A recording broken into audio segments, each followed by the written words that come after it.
জাতীয় নির্বাচন ঘিরে পোশাক খাত অস্থির করার চেষ্টা, কিছু বিদেশি সংস্থার সন্দেহের তীর মার্কিন ও সুইডিশ রাষ্ট্রদূতের দিকেও গোয়েন্দা তথ্য। শুরুতেই ঋণ জটিলতায় রূপপুর পরমাণু বিদ্যুৎ কেন্দ্র, $৩৯ কোটি ছাড় দিলেও রাশিয়া সুদ চায় ৪১ কোটি। কার্যকর গণতন্ত্রের জন্য শক্তিশালী গণমাধ্যমের কোনো বিকল্প নেই, মন্তব্য বিশিষ্টজনদের। সরকার সমালোচনা সহিষ্ণু, দাবি তথ্যমন্ত্রী। Oh, fantastic delivery there from Shakib. এবং জ্বলে উঠেছেন বাংলাদেশি বোলাররা, চাপে নিউজিল্যান্ড। চ্যাম্পিয়ন্স ট্রফিতে কঠোর নিরাপত্তার প্রতিশ্রুতি টুর্নামেন্ট ডিরেক্টরের।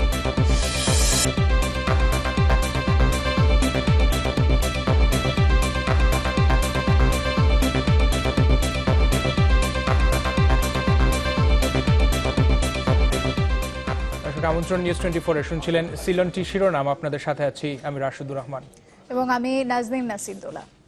বিজলি কেবল সঠিক মানে কেবল ব্যবহার করুন যুগের পর যুগ বিজলি কেবল। আগামী জাতীয় নির্বাচন সামনে রেখে তৈরি পোশাক খাত অস্থিতিশীল করার চেষ্টা করছে কিছু আন্তর্জাতিক সংস্থা ও দেশি বিদেশি শক্তি। সম্প্রতি সরকারকে এমন প্রতিবেদন দিয়েছে একটি গোয়েন্দা সংস্থা, যাতে 3টি বিদেশি সংস্থা এবং ঢাকায় নিযুক্ত মার্কিন ও সুইডেনের রাষ্ট্রদূতের কর্মকাণ্ডকে সন্দেহজনক উল্লেখ করা হয়েছে। স্বরাষ্ট্রমন্ত্রী বলছেন যে চক্রান্তকারীদের ওপর আগে থেকেই নজরদারি আছে। রাশেদ নিজামের বিশেষ রিপোর্ট।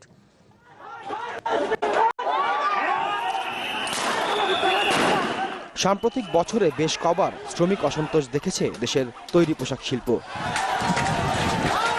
দেখা গেছে রাস্তা বন্ধ করে আন্দোলন, কারখানা ভাঙচুর, আগুন দেয়া ও শ্রমিক গ্রেপ্তারের মতো ঘটনা। তবে গত বছরের ডিসেম্বরে ন্যূনতম মজুরির দাবিতে আশুলিয়ার বিভিন্ন কারখানায় শ্রমিক অসন্তোষ চলে 1 সপ্তাহেরও বেশি সময়।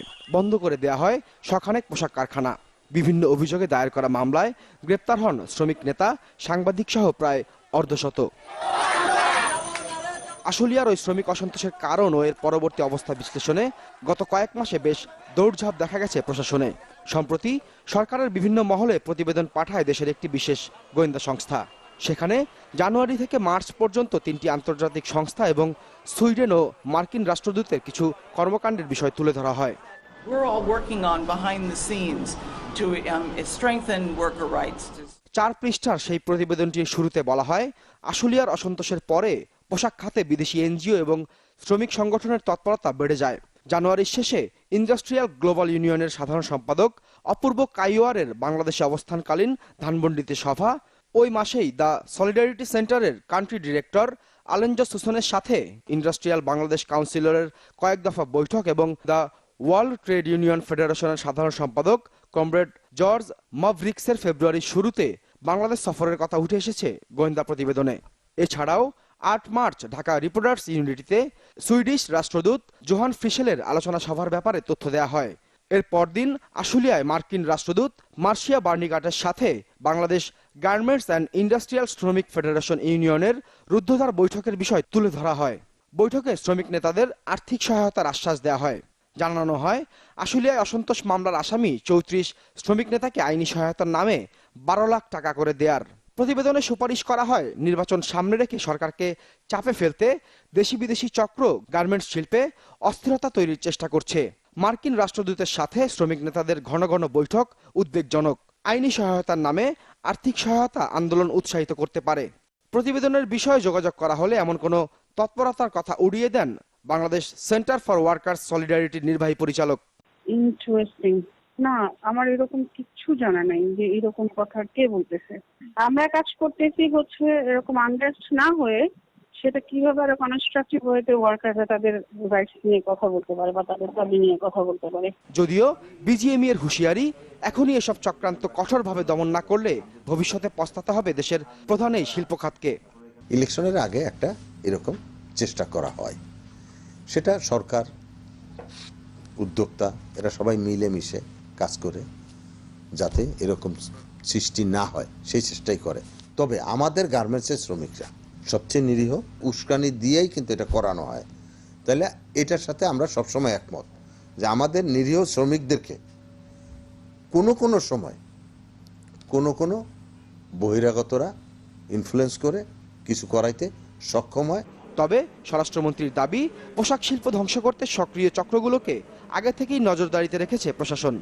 অনেক দেশে এই শ্রমিক সংগঠনই নাই, তারাও এসে আমাদের উপর মাতবরি করছে। এই সমস্ত ঘটনা রয়েছে। তা আমি স্পেসিফিক্যালি কেউ নাম বলছি না। তা আমরা আমাদের সরকার এই ব্যাপারে খুবই সজাগ রয়েছে। এই ধরনের বাধা বিপত্তির উৎসটা কোথায় সেগুলো আমরা খুঁজে বেড়াচ্ছি। আমরা সময় আমরা সেই ব্যবস্থাটি নিয়ে থাকি। গোয়েন্দা প্রতিবেদনে উঠে আসা বিষয় নিয়ে ঢাকার সুইডিশ ও মার্কিন দূতাবাসে যোগাযোগ করে চ্যানেল 24। সুইডিশ রাষ্ট্রদূত দেশের বাইরে থেকে ফিরে বক্তব্য জানাবেন বলে জানানো হয়, আর মার্কিন রাষ্ট্রদূতের কাছ থেকে কোনো প্রতিক্রিয়া পাওয়া যায়নি। রাশেদ নিজাম, চ্যানেল 24, ঢাকা। শুরুতেই জটিলতায় রূপপুর পারমাণবিক বিদ্যুৎ কেন্দ্র। প্রাথমিক পর্যায়ে ঋণের $50 কোটি বরাদ্দের বিপরীতে রাশিয়া ছাড় করেছে 39 কোটি, অথচ সুদ চাওয়া হয়েছে $41 কোটি। বাধ্যবাধকতা থাকলেও বিষয়টি জানে না বাংলাদেশ ব্যাংক। আর অর্থনৈতিক সম্পর্ক বিভাগ বাড়তি সুদের কারণ জানতে চাইলেও জবাব দেয়নি রাশিয়া। বিশ্লেষকরা বলছেন রাশিয়ার সাথে এই ঋণ চুক্তির বিষয়টি আগে থেকেই অস্বচ্ছ। ইমদাদ হকের রিপোর্টে বিস্তারিত। বাংলাদেশে পারমাণবিক বিদ্যুৎ কেন্দ্র নিয়ে জল কম ঘোলা হয়নি। অর্ধশতকেরও আগের স্বপ্ন বাস্তবায়নে যখন উদ্যোগী বাংলাদেশ, তখনই অর্থায়ন, পরিবেশগত প্রভাব সহ বহুরৈখিক আলোচনায় মুখর দেশি বিদেশি নানা মহল। সমালোচকদের নিন্দার তালিকায় এবার যোগ হলো চুক্তিভঙ্গ করে রাশিয়ার সুদ দাবির বিষয়টি। রূপপুরে পারমাণবিক বিদ্যুৎ কেন্দ্র নির্মাণে মোট ব্যয় হবে $13 বিলিয়ন, যার 90% ঋণ দেবে রাশিয়া। তবে ঋণ প্রদানের প্রক্রিয়া নিয়ে প্রশ্ন উঠেছে সংশ্লিষ্ট মহলে। বছর 3 আগের এক্সপোর্ট ক্রেডিট চুক্তি অনুযায়ী এই কেন্দ্র নির্মাণের প্রস্তুতিমূলক কাজে $500 মিলিয়ন ঋণ দেওয়ার কথা দেশটির। এর আওতায় এখন পর্যন্ত ছাড় হয়েছে মাত্র $394 মিলিয়ন। শর্ত অনুযায়ী ছাড় হওয়া ঋণের সুদ দাবি করার কথা রাশিয়া সরকারের, যদিও এখন তাদের দাবি $410 মিলিয়ন সুদ। এর কারণ জানে না বাংলাদেশ ব্যাংক, আর যোগাযোগ করা হলে এ বিষয়ে তথ্য দিতে নারাজ রাশিয়ান ফেডারেশন। চুক্তিতে যা লিপিবদ্ধ থাকবে সেটা অনুসরণ তো করতে হবে।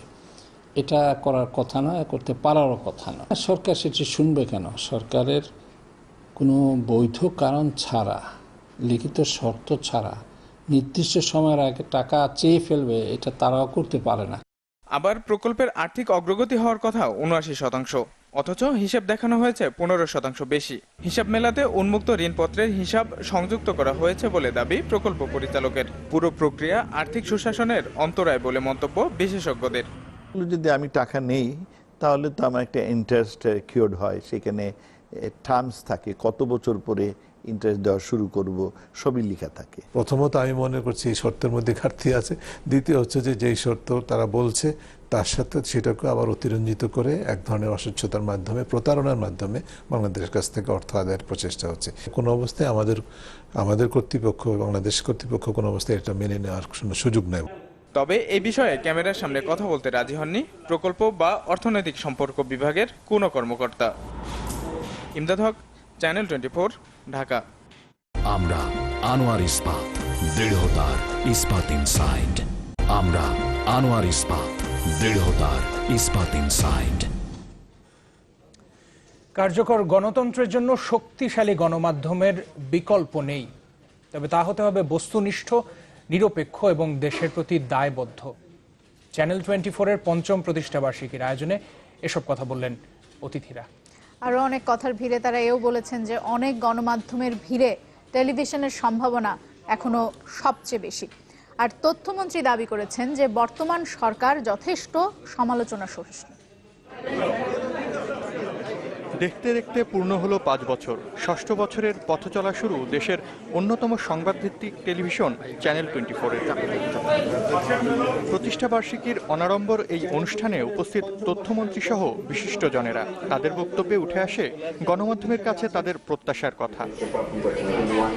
সংবাদপত্র, রেডিও সহ নানা রকম গণমাধ্যমের ভিড়ে টেলিভিশনের অবস্থান যে সবচেয়ে উঁচুতে, বিশেষ করে তথ্য ও বিনোদনের জন্য তরুণদের প্রথম পছন্দের তালিকায় যে এখন টেলিভিশন, সে তথ্য দিলেন দেশের শীর্ষ দৈনিক প্রথম আলোর সম্পাদক। আমাদের তরুণদের 80% টেলিভিশন দেখেন। তারপরে যদি আমি ক্রমান্বয়ে নিচে নেমে যাই, সংবাদপত্রের নম্বর আসে 6 নম্বরে, সাথে আসে বই পড়া। সেদিক থেকে বাংলাদেশের টেলিভিশনের সম্ভাবনা অনেক ভালো, অনেক অনেক বেশি সফল হওয়ার এবং ব্যবসায়িকভাবে সফল হওয়ার প্রয়োজনীয়তা আছে। দেশের যে গরিব মানুষের চাওয়া পাওয়া সব বুঝে চ্যানেল 24 একটি সুন্দর নিউজের সমন্বয় করেছেন। এই জন্য চ্যানেল 24কে ধন্যবাদ। বর্তমান সরকারকে সমালোচনা সহিষ্ণু দাবি করে তথ্যমন্ত্রী বললেন, গণতন্ত্র শক্তিশালী করতে সবচেয়ে বড় ভূমিকা রাখতে পারে গণমাধ্যম। তথ্য প্রযুক্তির এই যুগে কোনো কিছুই আর গোপন করে রাখার সুযোগ নেই বলেও মনে করেন তিনি। গণমাধ্যম গণতন্ত্রের নিত্যসঙ্গী, গণতন্ত্রকে আরো সুন্দর করতে বস্তুনিষ্ঠ হন, তাতে গণতন্ত্রই মঙ্গলজনক। আমি ব্যক্তিগতভাবে এবং আমার সরকার, আমরা সমালোচনা সহিষ্ণু সরকার, সমালোচনা করবেন, কোনো অসুবিধা নাই। আমরা আশা করি যে বস্তুনিষ্ঠ এবং সৎ এবং নিরপেক্ষ সাংবাদিকতার মাধ্যমে চ্যানেল 24 এই প্রতিযোগিতার, মিডিয়ার এই প্রতিযোগিতায় টিকে থাকবেন। প্রতিষ্ঠানের ব্যবস্থাপনা পরিচালকের প্রত্যাশা, সংবাদের অতীতের মতোই বস্তুনিষ্ঠতা ধরে রাখবে চ্যানেল 24। স্বাধীনতার ৪৫ বছর পরে দেশে যেভাবে অর্থনীতির উন্নয়ন হয়েছে, একমাত্র রাজনীতি কালচারের উন্নয়ন হয়নি। আমি মনে করি আগামী দিনে এই রাজনৈতিক কালচার যাতে আরও উন্নয়ন ঘটে। আজকে যারা এখানে উপস্থিত আছেন, যারা উপস্থিত হতে পারেন নাই, আমি মনে করি সকলে মিলে মিডিয়া আমরা একসাথে সেই জায়গায় পৌঁছানোর জন্য কাজ করব। 2012 সালের 24 মে আনুষ্ঠানিক সম্প্রচারে আসে চ্যানেল 24। হাসনাত রাব্বি, চ্যানেল 24, ঢাকা। আয়না, যে কাঁচে দেখা যায় নিজের অবয়ব, যা কখনো মিথ্যে বলে না আর সত্যকেও করে না অস্বীকার। গণমাধ্যমও সমাজের আয়না, কিন্তু সেই দর্পণে কতটা উঠে আসে সামাজিক অসঙ্গতি আর যাপিত জীবনের গল্প, কতটাই বা মসৃণ তার পথ চলা। বিশেষজ্ঞদের মতে গণমাধ্যমের আয়নায় নিজেকে দেখার উদারতা তৈরি না হলে অপূর্ণ থেকে যাবে সমাজ বদলের স্বপ্ন। সুকান্ত সরকারের ক্যামেরায় নীল মাহবুবের রিপোর্ট।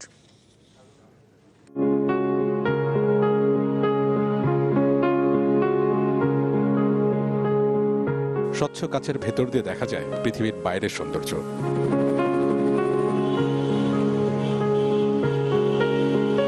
রাজপথ, অগণিত মানুষ, পারদের এক চিলতে আস্তরণে বদলে যায় কাচের সে রং।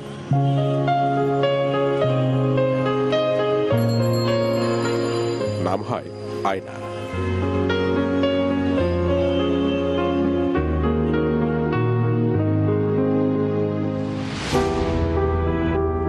আয়না হলো চেতন আর অবচেতন মনের এক অপূর্ব চিত্রাঙ্কন, যার সাথে প্রতিদিনই দেখা হয়, কথা হয়, নিজেকে হয়তোবা সাজানোও হয়।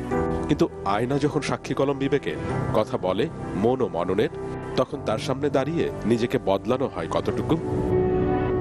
এইভাবে তো কখনো ভেবে দেখিনি।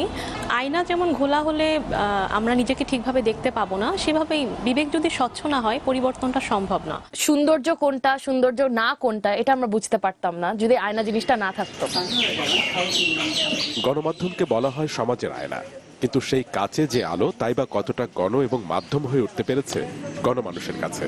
বেশিরভাগই সত্য, কিন্তু কিছু কিছু জিনিস আবার লুকানো হয়, যেটা আমার মনে হয় যে কোনো প্রশাসনের চাপের কারণে হয়তো সেটা প্রকাশ করা হয় না। মিডিয়া আসলে আমাদেরকে অনেক কিছু জানাচ্ছে, কিন্তু জানার পরেও আমাদের সেরকম কোনো রেসপন্স দেখছি না। যদিও গণমাধ্যম আছে বলেই গণতন্ত্র অনেক সংহত হতে পেরেছে। মতামত সংবাদ সংশ্লিষ্টদের, অর্থনৈতিক, রাজনৈতিক কিংবা সামাজিক, গণমাধ্যম যেন বদলে যাওয়া আর বদলে দেবার অনন্য এক মাধ্যম। এটা দ্বিমত করার কোনো প্রশ্নই উঠতে পারে না। সংবাদপত্র সবসময় গণতন্ত্রকে বলিয়ান করে, গণতন্ত্রের ইনফ্যাক্ট গণতান্ত্রিক প্রক্রিয়ার একটি অবিচ্ছেদ্য অঙ্গ। প্রশ্ন তবুও, পরাধীনতার শৃঙ্খল ভেঙে সবসময় কি এভাবেই কথা বলে ওঠে গণমাধ্যম, নাকি কিছু কথা কখনোই যায় না বলা, আর যতটুকুই বা বলা যায় তার কতটুকু গায়ে মাখে যাপিত জীবন? গণমাধ্যমের সঙ্গে সরকারের যে সম্পূরক সম্পর্ক হওয়া উচিত সেটা বর্তমানে নেই। আবার গণমাধ্যমের সঙ্গে ব্যক্তির যে সম্পর্কটা, সেখানেও একটা দূরত্ব সৃষ্টি হয়েছে। যিনি সংবাদকর্মী তার এক ধরনের সীমাবদ্ধতা থাকতে পারে বুঝবার ক্ষেত্রে। এই তিনটি সীমাবদ্ধতা যদি না থাকে, তাহলে আমি মনে করি অন্তত যে একজন গণমাধ্যম কর্মী, একটি গণমাধ্যম এবং গণমাধ্যম প্রতিষ্ঠান নিজের মতো করে প্রকৃত তথ্যগুলো তুলে ধরতে পারে। এমন তর্ক বিতর্ক সাথে করে সংবাদকর্মীদের ছুটে চলা হয় অবিরাম। হয়তো জীবিকার টানে ছুটতে হয় বলেই নিরন্তর এই ছোটা, কে জানে। সংবাদকর্মীদের রাত দিনের গল্প অবশেষে যখন সংবাদ হয়ে ওঠে, তখন আত্মায় বিবেকের তাড়নাও কি কাজ করে না কিছুটা? আমাদের মনে হয় গণমাধ্যমের আয়নায় নিজেদের দেখে নিজেদের সংশোধন করা আমাদের বিবেকের আয়না অনুযায়ী খুবই জরুরি কাজ। কোনো এক কবিতার প্রথম লাইন এমন, আয়না যায় না দেখা অন্ধকারের দেশে। এদেশ তো অন্ধকার নয়, সন্ধ্যায় সূর্যটা ডুবে গেলে সকালে আবার তা জেগে ওঠে, কিংবা টমাস আলভা এডিসনের বাতিতে জ্বলে ওঠে রাতও। তবে চোখ বন্ধ করে আমরা যে বাংলাদেশ দেখি, চোখ খুললেই তা কেন নিরুদ্দেশ হয়? কোটি আয়নার ভিড়ে তাই এমন এক আয়না চাই, যেখানে প্রতিফলিত হবে মস্তিষ্কের বাদামি কোষে গচ্ছিত সুন্দর, সুবর্ণ, তারুণ্য আর লাবণ্যের স্বপ্ন বাংলাদেশের প্রতিচ্ছবি। নীল মাহবুব, চ্যানেল 24, ঢাকা। টেকো নুডলস, সময়ে অসময়ে সব সময়। আর খেলার খবরে ত্রিদেশীয় সিরিজ জ্বলে উঠেছেন বাংলাদেশি বোলাররা। ল্যাথাম ব্রুমের 100 রানের জুটিকে ম্লান করে দিয়েছে নাসির, সাকিব, মাশরাফিরা। শেষ খবর পাওয়া পর্যন্ত কিউইদের সংগ্রহ 8 উইকেটে 261 রান। ডাবলিনের ক্লনটার্ফ ক্রিকেট গ্রাউন্ডে টস জিতে ফিল্ডিংয়ে নামে বাংলাদেশ। প্রথম ওভারেই মাশরাফির বলে টম ল্যাথামের ক্যাচ ফেলে দেন নাসির হোসেন। দলীয় 23 রানে লুক রংকিকে ফিরিয়ে ব্রেক থ্রু আনেন মুস্তাফিজুর রহমান। দ্বিতীয় উইকেটে 133 রানের জুটি করেন টম ল্যাথাম ও নেইল ব্রুম। এই দুজন যখন ক্রিজে ছিলেন তখন রান পাহাড়ে চড়ার সম্ভাবনা ছিল নিউজিল্যান্ডের। ব্রুমকে ফিরিয়ে রানের লাগাম টানেন নাসির হোসেন। আর এরপর 59 রানে 5 উইকেট হারিয়ে রীতিমতো চাপে পড়ে যায় ব্ল্যাক ক্যাপরা। নাসির, সাকিব, মাশরাফি নেন 2টি করে উইকেট।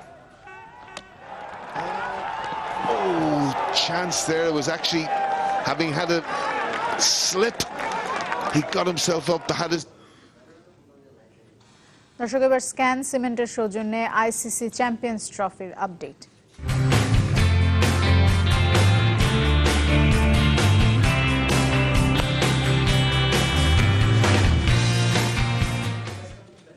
ম্যানচেস্টারের সন্ত্রাসী হামলার কারণে চ্যাম্পিয়ন্স ট্রফিকে ঘিরে দর্শকদের নিরাপত্তাকে সর্বাধিক গুরুত্ব দেওয়া হচ্ছে বলে জানিয়েছেন টুর্নামেন্ট ডিরেক্টর স্টিভ এলবার্দি। লন্ডন সহ ইংল্যান্ডের অন্যান্য শহরে নিরাপত্তা জোরদার করা হয়েছে।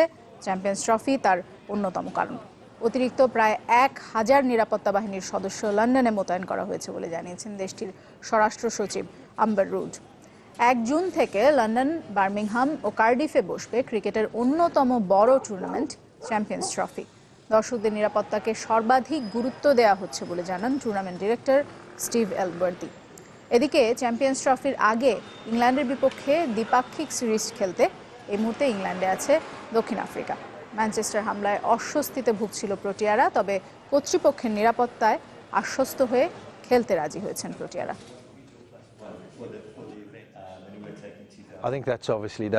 সব দলের সঙ্গে আমরা যোগাযোগ করে তাদের নিরাপত্তার ব্যাপারে আশ্বস্ত করেছি।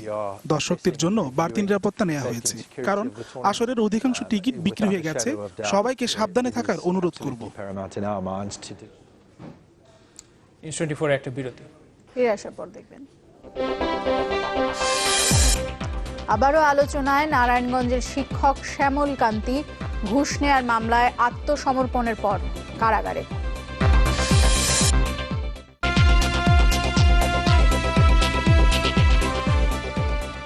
আবার আমন্ত্রণ, আপনারা নিউজ 24 দেখছেন।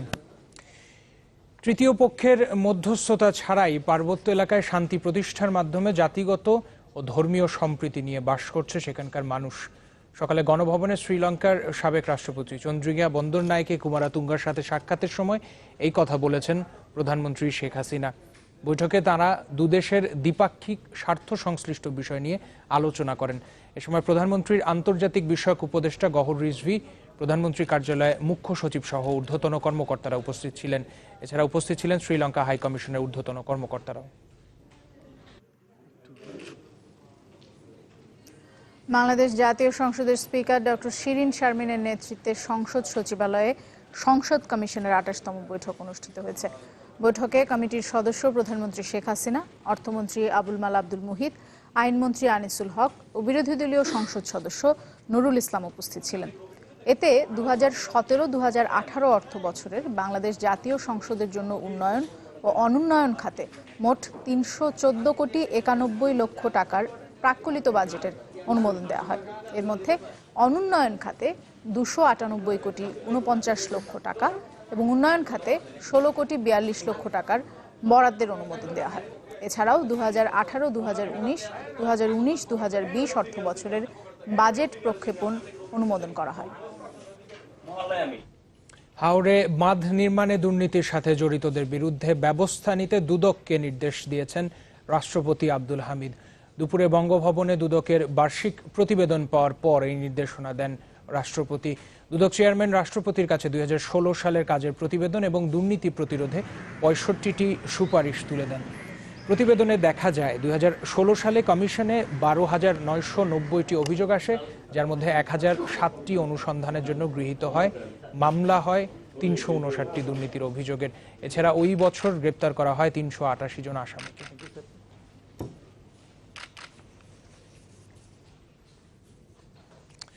সংবিধানের অপব্যাখ্যা না করতে অ্যাটর্নি জেনারেলের প্রতি আহ্বান জানিয়েছেন আপিল বিভাগ। ষোড়শ সংশোধনীর যুক্তিতর্ক উপস্থাপনের সময় প্রধান বিচারপতির নেতৃত্বে 7 সদস্যের পূর্ণাঙ্গ আপিল বেঞ্চ এই আহ্বান জানান। আজ যুক্তিতর্ক উপস্থাপন করে রাষ্ট্রপক্ষ।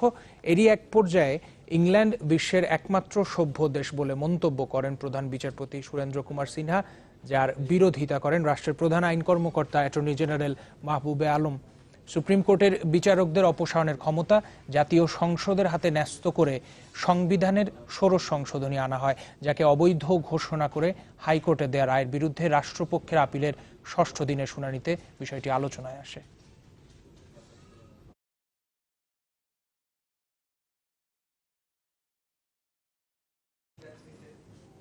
জাতীয় নির্বাচন ঘিরে নির্বাচন কমিশনের ঘোষিত রোড ম্যাপকে ইতিবাচকভাবে দেখছে আওয়ামী লীগ। তবে আগাম নয়, সংবিধান অনুযায়ী যথাসময়ে নির্বাচন হবে বলে জানিয়েছেন দলটির সাধারণ সম্পাদক এবং সড়ক পরিবহন ও সেতুমন্ত্রী ওবায়দুল কাদের। রাজধানীর কমলাপুরে বিআরটিসির শ্রমিক কর্মকর্তাদের বকেয়া বেতন ও গ্র্যাচুইটির চেক প্রদান অনুষ্ঠানে একথা জানিয়েছেন তিনি। ইলেকশন কমিশনে যে রোড ম্যাপের কথা শুনছি, এই রোড ম্যাপের ব্যাপারে আমাদের যে প্রতিক্রিয়া সেটা পজিটিভ, ইতিবাচকভাবে আমরা দেখছি। নির্বাচন যথা সময়ে সংবিধান অনুযায়ী অনুষ্ঠিত হবে। রাজধানীর সোহরাওয়ার্দী উদ্যানে সমাবেশ করতে না দেওয়ার প্রতিবাদে বৃহস্পতিবার সারা দেশে বিক্ষোভ সমাবেশের ডাক দিয়েছে বিএনপি। কেন্দ্রীয় কার্যালয়ের সংবাদ সম্মেলনে কর্মসূচি ঘোষণা করেন দলের সিনিয়র যুগ্ম মহাসচিব রুহুল কবির রিজভী। বলেন, সমাবেশের অনুমতি না দেয়ায় বোঝা যায় এখন গণতন্ত্র নিয়ন্ত্রণ করছে পুলিশ। সোহরাওয়ার্দী উদ্যানে আজকের জনসভার অনুমতি না দেওয়ায় বাংলাদেশ জাতীয়তাবাদী দল বিএনপির পক্ষ থেকে আমি তার তীব্র নিন্দা এবং প্রতিবাদ জানাচ্ছি এবং এর প্রতিবাদে আগামীকাল 25শে মে বৃহস্পতিবার সারা বাংলাদেশ জেলা এবং মহানগরে প্রতিবাদ সমাবেশ অনুষ্ঠিত হবে এবং ঢাকা মহানগরের থানায় থানায় প্রতিবাদ সমাবেশ অনুষ্ঠিত হবে। ঘুষ নেওয়ার অভিযোগে দায়ের করা মামলায় আত্মসমর্পণের পর নারায়ণগঞ্জের শিক্ষক শ্যামল কান্তি ভক্তকে কারাগারে পাঠানোর নির্দেশ দিয়েছেন আদালত। এর আগে তার বিরুদ্ধে গ্রেফতারি পরোয়ানা জারি করা হয়। এক শিক্ষককে এমপিও ভুক্ত করে দেওয়ার আশ্বাসে ঘুষ নেওয়ার অভিযোগে পুলিশের তদন্ত প্রতিবেদন আমলে নিয়ে দুপুরে এই আদেশ দেওয়া হয়। আবারও আলোচনায় নারায়ণগঞ্জের পিয়ার সাত্তার উচ্চ বিদ্যালয়ের শিক্ষক শ্যামল কান্তি ভক্ত। এবার ঘুষ নেওয়ার অভিযোগে দায়ের করা মামলায় এই শিক্ষকের ঠাঁই হলো কারাগারে। এর আগে এক শিক্ষকের এমপিও ভুক্তির জন্য টাকা নেওয়ার অভিযোগে দায়ের করা মামলায় তার বিরুদ্ধে গ্রেপ্তারি পরোয়ানা জারি করেন আদালত। পরে আত্মসমর্পণের পর জামিন আবেদন নামঞ্জুর করে শ্যামল কান্তি ভক্তকে কারাগারে পাঠানোর নির্দেশ দেওয়া হয়। পুলিশ তদন্ত করে আজকে ওনার বিরুদ্ধে অপরাধ প্রাথমিকভাবে যে ঘুষটা নিচ্ছে এটা প্রাথমিকভাবে প্রমাণিত হয়েছে। আদালত দয়া মানে সন্তুষ্ট হয়ে ওনার বিরুদ্ধে গ্রেপ্তারি পরোয়ানা ইস্যু করেন। মামলার নথি বলছে 2014 সালে ইংরেজির শিক্ষক মোর্শেদা বেগমের এমপিও ভুক্তির জন্য 1,35,000 টাকা নেন শ্যামল কান্তি ভক্ত। ওই ঘটনায় গত বছর 27 জুলাই ওই শিক্ষক বাদী হয়ে মামলা করেন। চলতি বছর 17 এপ্রিল আদালতে তদন্ত প্রতিবেদন জমা দেয় পুলিশ। এই নিম্ন আদালতে কোনো বিচার বিভাগ স্বাধীন হয় নাই। আজকে বিচার বিভাগ সম্পূর্ণরূপে যারা জনপ্রতিনিধি রয়েছে, যারা সরকারে রয়েছে, তাদের হাতে আজকে জিম্মি। আজকে যার কারণে আজকে এই শ্যামলকান্তি ভক্তকে আজকে জেল হাজতে যেতে হলো। তবে আত্মসমর্পণের আগে শ্যামলকান্তি দাবি করেছেন তাকে লাঞ্ছিত করার মামলাটি সরিয়ে নিতেই এই মিথ্যা অভিযোগ আনা হয়েছে। ওই তারিখে কেউ কোনোদিন কেউ স্কুলে ছিল না, আমি তো ছিলামই না, সেও আসে না, অথচ একটা সাজানো মামলা সাজাই দিছে আমাকে হ্যারাসমেন্ট করার জন্য। গত বছর 13 মে ধর্মনীয় কটূক্তির অভিযোগে স্থানীয় সংসদ সদস্য সেলিম ওসমান তাকে কান ধরে ওঠবোস করানোর ঘটনায় সমালোচনার ঝড় ওঠে সামাজিক যোগাযোগ মাধ্যম সহ সারা দেশে। ওই ঘটনায় উচ্চ আদালতের নির্দেশে তদন্ত প্রতিবেদনের আলোকে সংসদ সদস্য সেলিম ওসমানের বিরুদ্ধে অভিযোগ গঠন করা হয়। পরে ঢাকার আদালতে আত্মসমর্পণ করে জামিন পান Selim Osman. Desk report, channel 24। দর্শক, নিউজ 24 এর সময় হলো আরো একটা বিরতির। যখন ফিরবো তখন যা থাকছে। জঙ্গি আস্তানা সন্দেহে চাপাই নবাবগঞ্জে 4টি বাড়িতে তল্লাশি, অস্ত্র ও গোলাবারুদ উদ্ধার, গ্রেপ্তার 3 জন।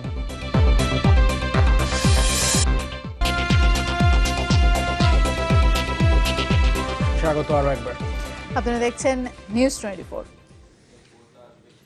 ঈদের পর থেকে নতুন কর্মসূচি নিয়ে মাঠে নামার ঘোষণা দিয়েছে জাতীয় পার্টির নেতৃত্বাধীন নতুন জোট। রাজধানীর বনানীতে জাতীয় পার্টির চেয়ারম্যানের কার্যালয়ে নতুন জোটভুক্ত দলগুলোর মহাসচিবদের সাথে মতবিনিময় শেষে সাংবাদিকদের কথা জানান জোটের মুখপাত্র রুহুল আমিন হাওলাদার। বলেন, নতুন জোটে যোগ দেওয়ার জন্য অনেক দলই আগ্রহ দেখাচ্ছে, তাদের সবাইকে নিয়ে জোট আরো বড় করা হবে। চ্যানেল 24 এর প্রতিবেদন প্রচারের পর সাতক্ষীরার হাইড্রোসেফালাস আক্রান্ত শিশুর চিকিৎসার দায়িত্ব নিয়েছে মধুমতি ব্যাংক। জন্মের পর থেকে অস্বাভাবিকভাবে মাথা বড় হতে থাকে তালা উপজেলার লাউতারা গ্রামের সেলিম খাঁ ও শারমিন আক্তারের সন্তান হাসানের। পরে চিকিৎসকরা রোগটিকে হাইড্রোসেফালাস হিসেবে শনাক্ত করেন। চলতি মাসের 20 তারিখে এই নিয়ে একটি প্রতিবেদন প্রচার করে চ্যানেল 24। আর এরপর সকালে সামাজিক দায়বদ্ধতা কর্মসূচির অংশ হিসেবে হাসানের পরিবারকে 1 লাখ টাকার চেক তুলে দেন মধুমতি ব্যাংকের খুলনা শাখার ম্যানেজার মোহাম্মদ কাইয়ুম জাম্মান। চাঁপাইনবাবগঞ্জের গোমস্তাপুর ও নাচলে জঙ্গি আস্তানা সন্দেহে ঘিরে রাখা 4টি বাড়িতে তল্লাশি শেষ করেছে র্যাব। উদ্ধার করা হয়েছে অস্ত্র ও গোলাবারুদ। আর এই ঘটনায় 3 জনকে গ্রেপ্তার করা হয়েছে। এই খবর জানিয়েছেন র্যাব 5-এর company commander AKM Enamul Karim. গতরাতে গোমস্তাপুর থেকে আটক করা হয় 3 জনকে। উদ্ধার করা হয় 3 কেজি গান পাউডার, একটি পিস্তল ও 4 রাউন্ড গুলি। ওই 3 জনের তথ্যের ভিত্তিতেই বাড়ি 4টি ঘেরাও করে র্যাব। তবে 3টি বাড়িতে তল্লাশি করে কিছু পাওয়া যায়নি। আর চতুর্থ বাড়িটি থেকে অস্ত্র ও গোলাবারুদ উদ্ধার করে আইন শৃঙ্খলার সদস্যরা।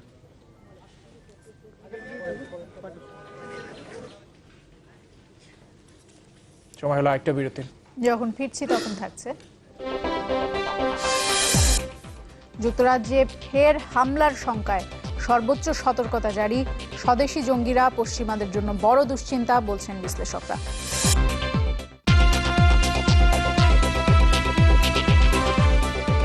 আবার স্বাগত নিউজ 24। এবারে জানাবো দেশের বাইরের খবর।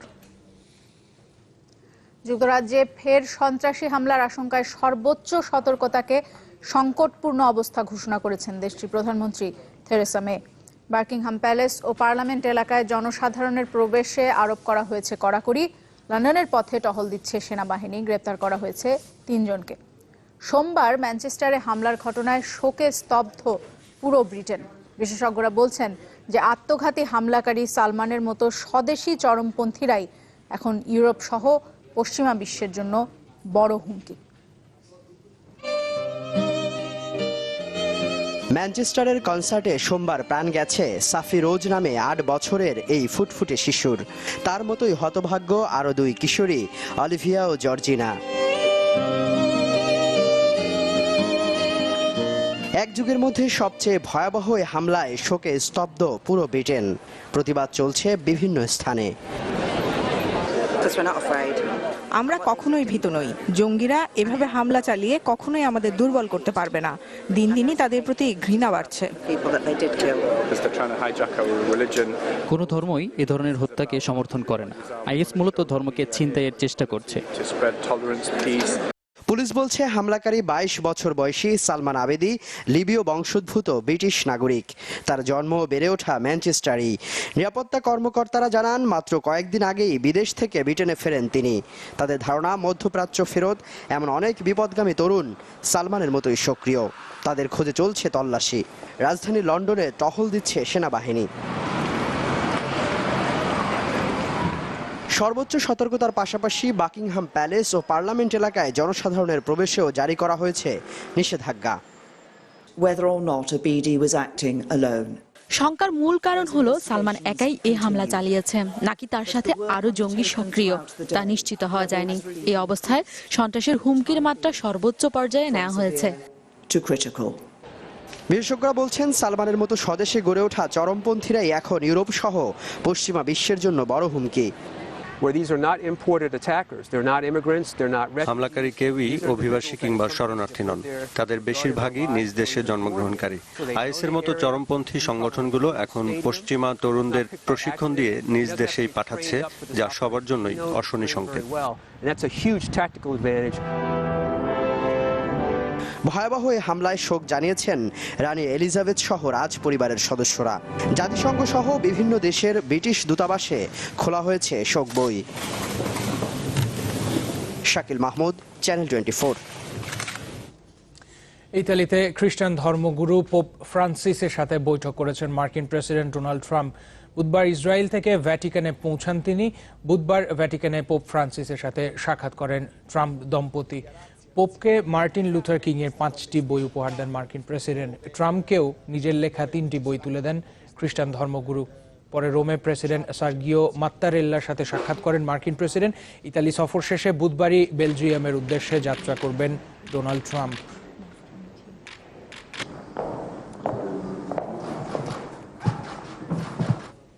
আর এর সাথে শেষ করব নিউজ 24। তার আগে সিলনটি শিরোনামগুলো আরো একবার। জাতীয় নির্বাচন ঘিরে পোশাক খাত অস্থির করার চেষ্টা কিছু বিদেশি সংস্থার। সন্দেহের তীর মার্কিন ও সুইডিশ রাষ্ট্রদূতের দিকেও গোয়েন্দা তথ্য। শুরুতেই ঋণ জটিলতায় রূপপুর পরমাণু বিদ্যুৎ কেন্দ্র $39 কোটি ছাড় দিলেও রাশিয়া সুদ চায় 41 কোটি। কার্যকর গণতন্ত্রের জন্য শক্তিশালী গণমাধ্যমের বিকল্প নেই মন্তব্য বিশিষ্টজনদের। সরকার সমালোচনা সহিষ্ণু দাবি তথ্যমন্ত্রীর। Oh, fantastic delivery there from Shakib. বোলারদের কৃতিত্বে নিউজিল্যান্ডকে 270 রানে থামালো বাংলাদেশ। ফিল্ডারদের ক্যাচ মিস। চ্যাম্পিয়ন্স ট্রফিতে কঠোর নিরাপত্তার প্রতিশ্রুতি টুর্নামেন্ট ডিরেক্টরের। দর্শক, এই ছিল নিউজ 24-এ। এরপর স্পোর্টস 24 নিয়ে অপেক্ষা করছে রেজওয়ানুজ্জামান। দেখার আমন্ত্রণ। ধন্যবাদ।